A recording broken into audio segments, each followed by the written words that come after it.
ایک طویل عرصے دراز سے اہل سنت والجماعت کا خدمت انجام دینے والے حضور مفتی اعظم ہند کا چہیتا دلارا مرید شرف بیعت حاصل کرنے والے بزرگ حضرت العلامہ حضرت علامہ مولانا ابراہیم رضا روشن قادری صاحب قبلہ مدد اللہ العالی والنورانی صاحب نے مکمل اصلاحی گفتگو سماعت کیا ہے۔ امید کرتا ہوں کہ تقریر سے پیٹ بھی بھر گیا ہوگا، ایمان و عقیدہ بھی بھر گئے ہوں گے۔ میرے بڑے بھائی حافظ جمال کوثر صاحب قبلہ سے آپ نے بڑے اچھے انداز میں نعت مصطفیٰ کو آپ نے سماعت کیا ہے۔ میرے بعد تھوڑی دیر کے لیے آپ کے خطیب و امام حضرت علامہ مولانا نظام الدین برکاتی صاحب قبلہ وہ تشریف لائیں گے، انشاءاللہ ان سے بھی آپ کو سننا ہے۔ یہ ماہ مبارک ربیع الاول شریف کا چل رہا ہے۔ پوری دنیا اس مہینے کو بڑی عقیدت کی نگاہ سے دیکھتی ہے۔ کیوں؟ کیونکہ تمام مہینہ مرکوز نظر ہے 12 ربیع الاول شریف کا۔ یہ وہ مہینہ ہے جس مہینے میں سرکار دو عالم صلی اللہ تعالی علیہ وسلم کو اللہ نے اس دھرتی پر بھیجا، اس سرزمین پر پیدا کیا، اور انہی کے سبب ساری کائنات کو سجایا رچایا گیا ہے۔ ہم بے شک ہم لوگ جانتے ہیں، لیکن عمل اور ان کا احترام کہیں نہ کہیں ہمارے اور آپ کے دلوں میں کمی ہوتی چلی جا رہی ہے۔ یا تو کچھ احترام کرتے ہیں دکھاوے کے لیے کہ چلو بھائی کچھ ولادت مصطفیٰ لوگ جلوس لے کے نکل رہے ہیں تو ہم بھی نکل لیتے ہیں۔ دیکھتے ہیں کہ بھائی چلو ہمارے چچا گئے تو لوگ کیا کہیں گے، ہم بھی گھر سے نکل لیتے ہیں۔ تو اس طرح کے دکھاوا اور ریاکاری اور لوگوں کے اندر میں اپنے نام و نمود حاصل کرنے کے لیے کچھ لوگ نکلتے ہیں۔ کچھ لوگ ہیں کہ ولادت مصطفیٰ کو دل سے ماننے کے لیے نکلتے ہیں۔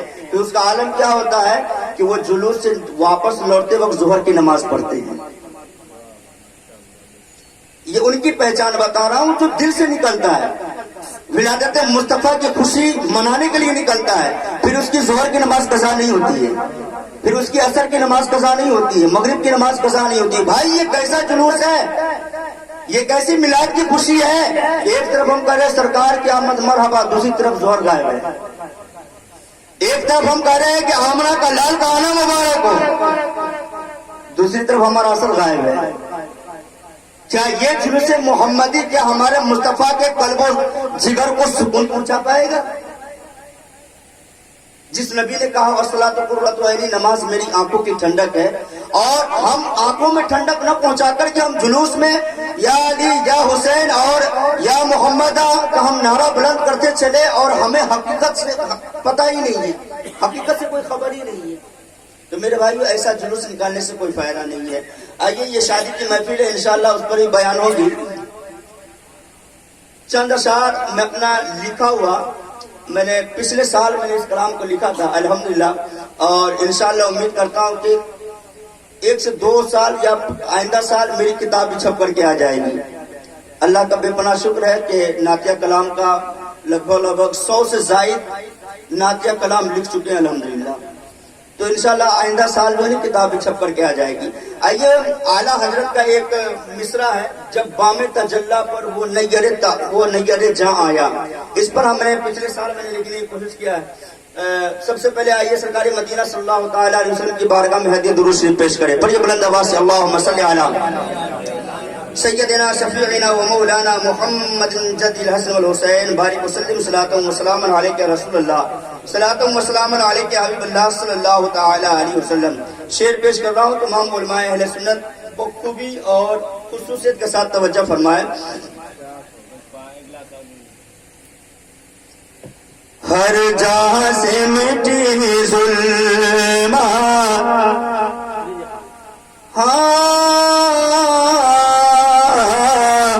ہر جہاں سے مٹی ظلمات، کیا نور جہاں آیا، کیا نور جہاں آیا، ہر جہاں سے مٹی ظلمات، کیا نور جہاں آیا، ہر جہاں سے مٹی